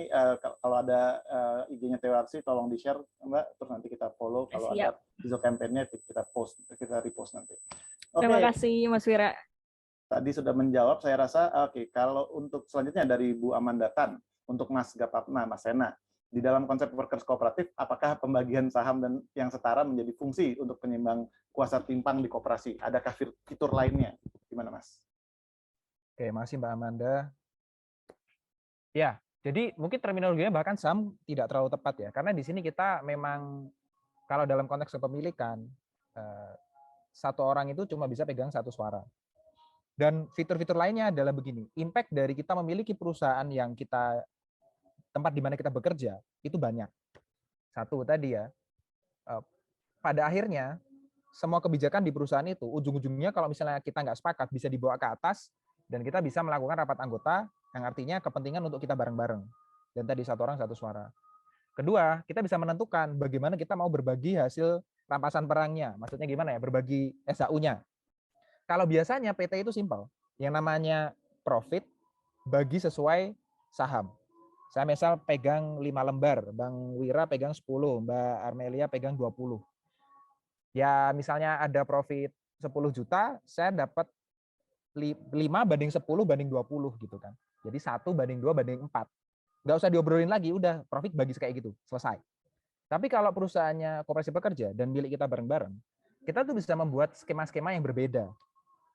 Contoh, misalnya masa bekerja menjadi parameter. Yang paling senior misalnya makin lama karena makin loyal, dia dapat poin. Misalnya itu satu elemen. Kedua, misalnya kita mau menghitung jam kerja. Jadi yang paling banyak berkontribusi jam kerja, kita hitung poinnya lebih besar. Poin-poin ini dihitung sehingga nanti ketika kita bagi profit, kita bisa lebih adil. Karena kita melihat banyak aspek. Bukan cuma nilai modal yang dia masukkan. Tapi nilai kerja yang dimasukkan, nilai kontribusi, loyalitas, dan bahkan bisa jadi subjektif gitu. Kita melihat kontribusinya misalnya Bang Wira ini gede banget, tapi memang tidak terlihat secara angka. Tapi kita kasih poin misalnya, kita bisa saling menghargai. Itu beberapa contohnya. Tapi intinya dikembalikan kepada ujung-ujungnya suatu perusahaan itu akan menjaga atau memberikan manfaat paling besar kepada pemilik. Karena pemilik efeknya adalah pengendalian dan yang berhak untuk mendapatkan kelebihan hasil usahanya atau profitnya. Nah, mungkin dari situ kita bisa ngobrol macam-macam tuh. Karena itu membuka imajinasi gitu, bahwa ini perusahaan kita bareng-bareng ya. Kita mau bikin kebijakan apa nih? Kita mau bikin keputusan apa nih? Tapi tadi perlu diingat, kebijakan-kebijakan itu tidak semuanya perlu diobrolin bareng-bareng semuanya. Bayangin kalau kalian tahu ya, ini ada satu kata kunci lagi, coba dicari, namanya Mondragon. Mondragon ini koperasi pekerja terbesar di dunia. Bayangin, coba tebak berapa orang pegawainya. Nah, karena imajinasi kita di Indonesia paling pegawai koperasi pekerja tuh segitu-segitu aja. Mondragon tuh 80.000 pekerja. Itu koperasi pekerja, demokratis, satu orang satu suara. Gimana coba caranya? Ya, bisnis tetap berjalan, ada struktur. Tapi untuk organisasional, ada strukturnya lagi gitu. Ya, paling itu dulu. Terima kasih banyak Bung. Emang Mondragon kayaknya contoh yang paling sering diangkat ya. Harapannya bisa menjamur di tempat-tempat lain juga. Oke, ini Bung Trisma nanti akan DM di Instagramnya Gapatma. Silahkan dilanjutkan. Ini pada masih malu-malu kayaknya. Kalau gitu aku mau nanya deh, aku mau nyentil atau bukan iseng aja lah, berpikir gila gini kan. Tadi kan apalagi Bu Armelia udah sharing banyak cerita-cerita personal bahwa ada nih potensi, ada nih pekerja-pekerja yang bisa melakukan ini itu, tapi kadang-kadang ya orderan nggak selalu ada gitu kan, dan ada masalah gimana caranya menemukan sumber income yang pasti gitu kan, yang juga menghargai gitu. Nah, sementara untuk distribution network istilahnya, Bung Liam udah ada yang kuat banget nih, gitu kan.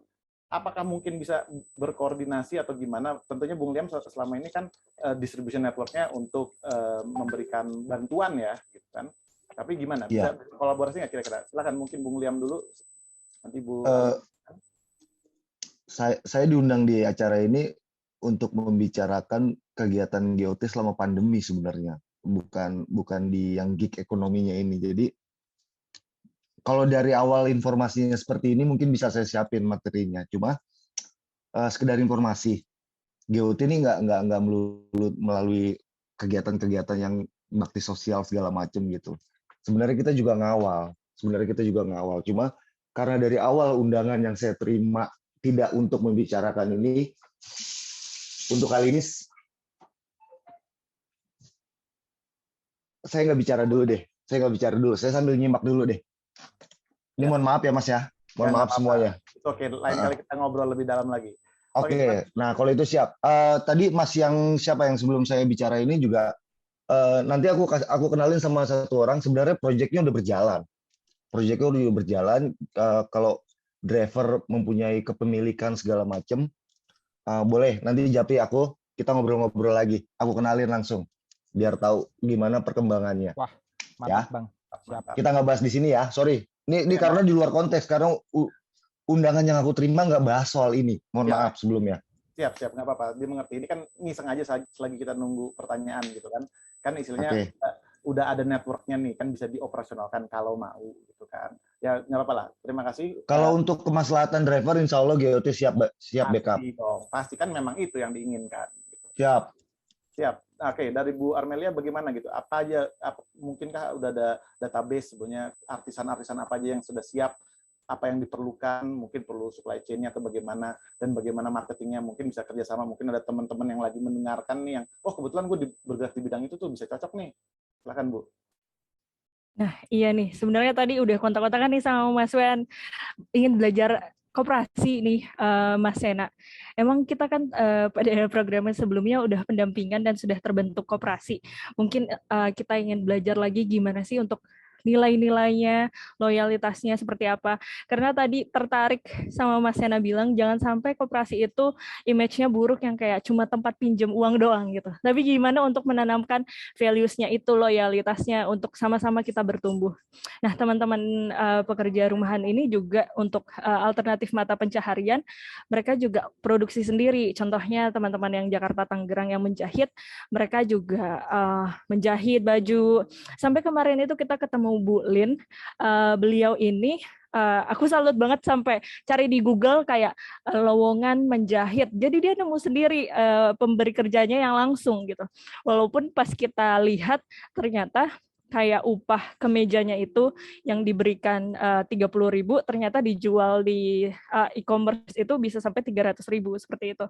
Nah, dari satu hal ini kita bisa sama-sama nih mungkin berkolaborasi kerjasama mencarikan off-taker dari barang-barang ibu-ibu atau UMKM-nya. Mungkin ada yang punya desainer, kenal desainer, jadi bisa kerja rumahan X siapa gitu. Kita bisa berkolaborasi seperti itu. Terima kasih Mas Wira.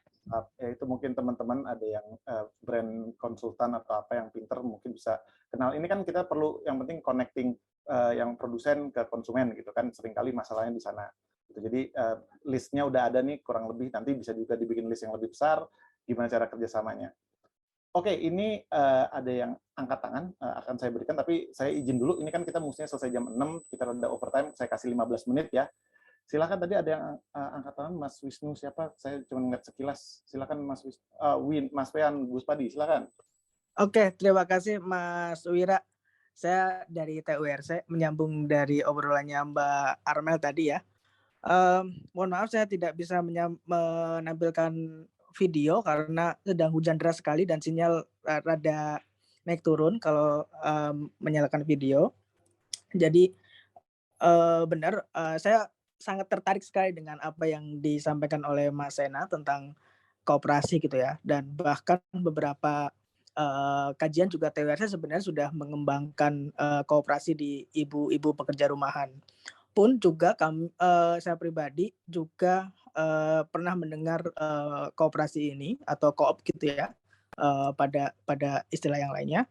Itu terjadi memang pada beberapa sektor di luar negeri ya seperti yang tadi Mas Sena juga sampaikan. Misalkan juga ada pada media, kalau teman-teman pernah baca New Yorker gitu, mungkin itu mungkin bentuk salah satu media kooperasi yang sudah terjalin dengan baik di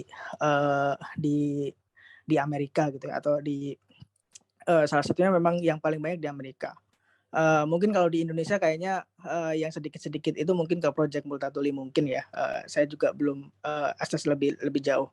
Tapi yang mau saya sampaikan adalah benar tadi dalam diskusi beberapa hal juga menyebut bahwa di Indonesia ini kebanyakan memang koperasi itu sifatnya hanya simpan pinjam dan mau tidak mau ya balik lagi ke duit gitu ya.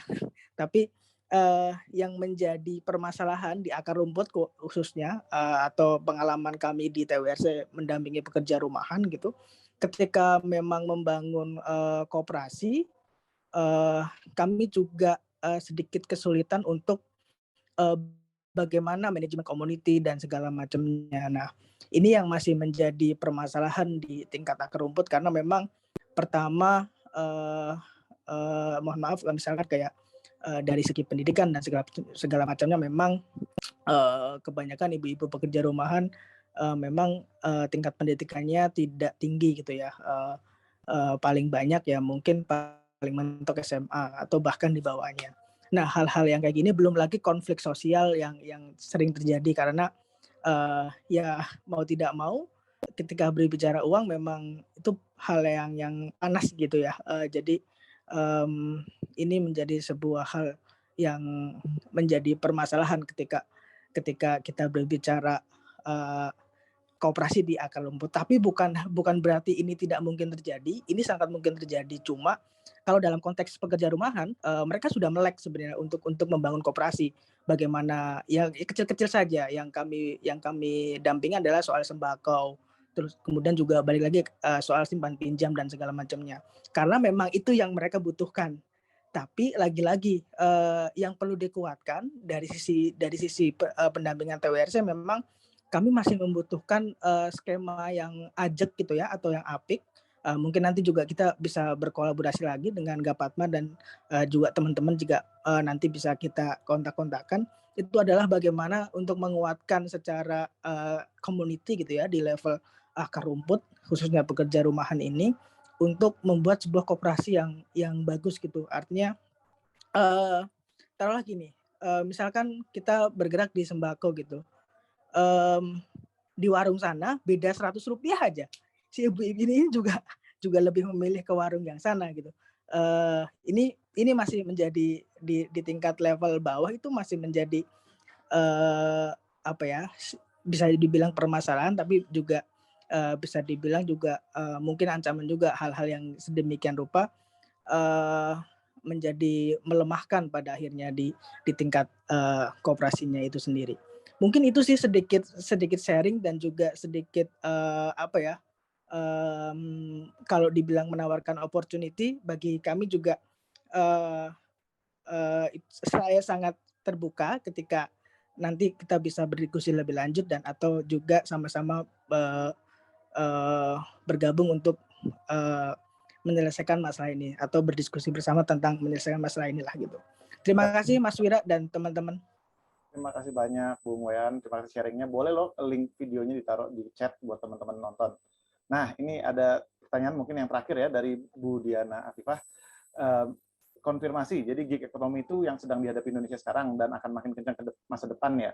Gimana mengkomunikasikan hal ini ke khalayak biar siap-siap meningkatkan kapasitas diri dan sebagainya secara empatik, karena beliau sendiri cemas nih ngebayanginnya. Mungkin siapa yang mau menjawab? Bung Iman dulu mungkin, silakan. Oke, terima kasih buat kesempatannya Mas Fira. Ini pertanyaan sulit juga. Dan mungkin Mbak Diana ini berbagi ketakutan yang sama juga dengan saya, ya. Kayak sebagai sama-sama mungkin masih kuliah juga sama Jawa. Di tengah kondisi saat ini ya, masa depan terkait pekerjaan itu semakin dalam tanda kutip itu suram ya. Kayak kita melihat bagaimana kayak anak-anak muda deh dilihat dari sekarang tuh trennya itu mereka tuh kayak meromantisasi soal kerja ekstrim gitu loh. Kayak mereka bangga bisa magang di 3 tempat sekaligus yang beban kerjanya berat padahal nggak digaji dan segala macam gitu, kayak jadi toxic gitu lama-lama. Soal ambis culture itu jadi toxic gitu lama-lama.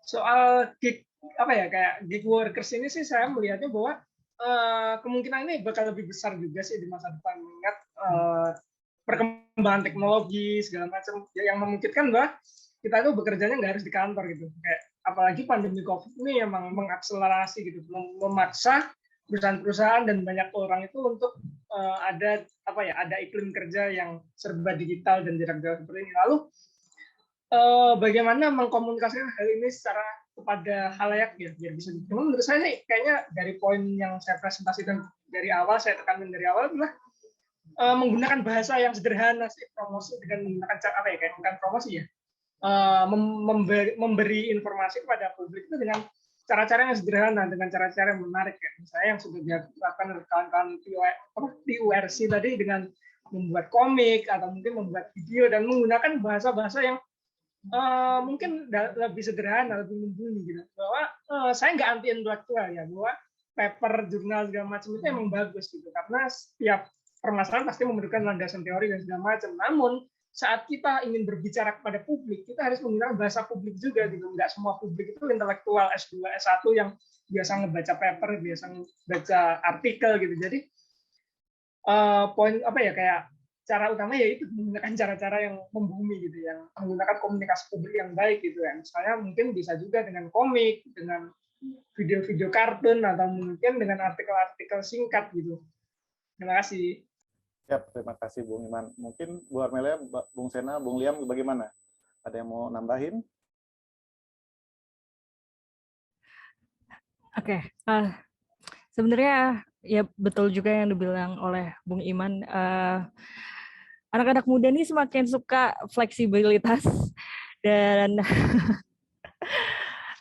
namun nggak terbatas dari itu juga sih. Namun memang kita sebagai pekerja itu nilai bandingnya itu bargaining power-nya memang jauh lebih rendah daripada perusahaan. Maka dari situ kita, dari contohnya ruang ini aja kita bisa sama-sama belajar, teman-teman jadi tahu pekerja rumahan itu yang mana. Karena sejujurnya sebelum belajar dan bergabung di TWRC, aku dulu belum tahu pekerja rumahan itu yang mana. Nah, ini one step closer dan one step at a time, kita sama-sama di sini melindungi satu sama lain, dari aware kita mendukung, dan mudah-mudahan nanti tercipta regulasi yang mengatur khusus teman-teman yang bekerja di sektor gig ekonomi. Gitu, Mas Wira. Terima kasih, Mbak Armelia. Bung Sena tadi nge-unmute mau ngobrol. Silakan, Bung. Ya, sebenarnya kan kalau sekarang istilahnya pekerja-pekerja gig itu kan prekariat ya. Jadi sebenarnya makin prekariat itu intinya tidak ada yang namanya ya kepastian pendapatan. Terus banyak jaminan sosial yang sebenarnya kalau di Indonesia masih banyak yang terkait dengan pekerjaan gitu. Jadi kalau kamu kehilangan pekerjaan, banyak jaminan sosial yang sulit atau harus diurus sendiri. Sebenarnya itu aku paling sepakat kalau kita ngomonginnya lebih kepada bagaimana mengkomunikasikan. Intinya yang Iman sampaikan, perlu dibuat hal-hal yang lebih membumi. Jadi konsep-konsep yang sulit atau aneh atau tidak biasa dibawa ke kehidupan kita sehari-hari. Perlu disesuaikan dengan kebutuhan pendengarnya gitu, kebutuhan orang-orang yang perlu disadarkan. Emang pendidikan itu harus. Lalu sebenarnya tadi aku suka katakan Mbak Armelia, ini tuh relasi apa nyebutnya tadi, ketidakseimbangan relasi kuasa atau apa Mbak Armelia tadi nyebutnya. Bargaining kuasa. power, Mas Hera. Bargaining power. Kelihatan, maksudnya pemerintah ke arah mana juga udah kelihatan kan. Omnibus Law itu kan membuat kontrak bisa makin panjang. Kalau teman-teman melihat ekosistemnya memang sudah begitu. Jadi kalau dari kita ya di sisi lain tetap melakukan advokasi, misalnya mendorong kepada pemerintah kalau yang punya jaringan, mendorong regulasi keluar ya, memang support teman-teman yang gig ekonomi ataupun justru meningkatkan security pekerjaan. Karena kan mumpung sekarang, bukan mumpung juga ya, kalau teman-teman perhatikan kan delik viral semakin ramai ya. Jadi mungkin perlu diangkat aja, yang penting siapa tahu 1-2 topik naik viral ya, siapa muncul. Dan yang menggelikan emang yang Impan sampaikan, orang tuh kadang malah sering tanding susah gitu. Kayak aku kerja sampai jam 9, aku sampai jam 12, aku sampai pagi, aku nggak tidur. Ngapain situ Jen? Biar kelihatan susah gitu ya. Ya kenapa kayak kita nggak bareng-bareng? Kayak pernah ada satu tweet itu ada yang ngomongin apa ya, gajinya siapa ya, aku lupa. Terus ada yang tanding, oh guru honorer temanku lebih rendah. Ini siapa lebih rendah? Ini mau saling menjatuhkan? Apa mau mending kita solidaritas bareng-bareng? Ya fight back kepada yang sebenarnya punya relasi kuasa lebih kuat gitu loh. Tapi di sisi lain tadi ya, usaha untuk mendorong pemerintah tetap harus ada. Tapi langkah-langkah yang independen terhadap itu perlu diperjuangkan. Itu dulu. Terima kasih banyak. Mungkin ini saatnya kita wrap up ya. Terima kasih semuanya, pembicaranya keren-keren. Harapannya ini kita baru kenalan, aku juga kenalan terkesima. Keren-keren banget lah kalian sudah berusaha dari aksi langsung dan menggalang awareness. Semuanya kan penting tuh, awareness, interest, desire, action kan dari komunikasinya. Dan benar Bung Iman, jangan kecil hati mulai dari online, iya, tapi terus selanjutnya dioperasionalkannya bagaimana ya. Jadi buat teman-teman semua di sini, silakan sharing, bisa dikontak di mana, Instagram, Facebook, sosial media segala macam. Teman-teman yang nonton silakan di save, di follow, di like. Besok-besok kita berjuang bareng. Memang mungkin akan makin banyak gig ekonomi ke depannya, makin banyak pekerjaannya gitu kan. Ya sudah, kita saling mengingatkan, saling membantu. Saya rasa begitu. Teman-teman, yuk kesempatan untuk foto, tolong nyalain sebentar aja biar kita foto. Nanti akan diberi aba-aba oleh Bung Arsyad. Tolong dong semuanya, terima kasih ya udah sabar menunggu, nih masih ada 30 partisipansnya. Terima kasih banget udah sabar ikut dari awal sampai akhir. Ayo yuk, foto yuk bentar. Ayo gengs, kita tunggu semenit ya buat nyalain videonya. Terus Bung Arsyad silahkan. Boleh nyalakan videonya. Kita mulai dari slide pertama. Oh, masih pada off nih ya. Saya mulai ya, 3, 2... Bentar Bung. Kita kasih 1 menit lah. Ini 18.14. 18.14. Ya, selamat sore Pak Mulya, Amri. Selamat sore semuanya, tolong 3. Wah, kita mulai ya, 3, 2, 1. Pak Mulya Amri. 3, 2, 1. Ya, terima kasih. Oke, terima kasih Bung Arsyad. Oke, terima kasih semuanya yang sudah mengikuti acaranya, sudah nanya, udah ngobrol. Tolong dicatat, tolong kita lihat cara kolaborasi ke depannya. Jika ada salah kata atau ada permasalahan dalam pelaksanaan acara, saya Wira dari Tim Policy Society minta maaf. Semoga teman-teman tidak kapok. Semoga besok-besok kita bisa diskusi bareng lagi. Terima kasih semuanya. Selamat sore.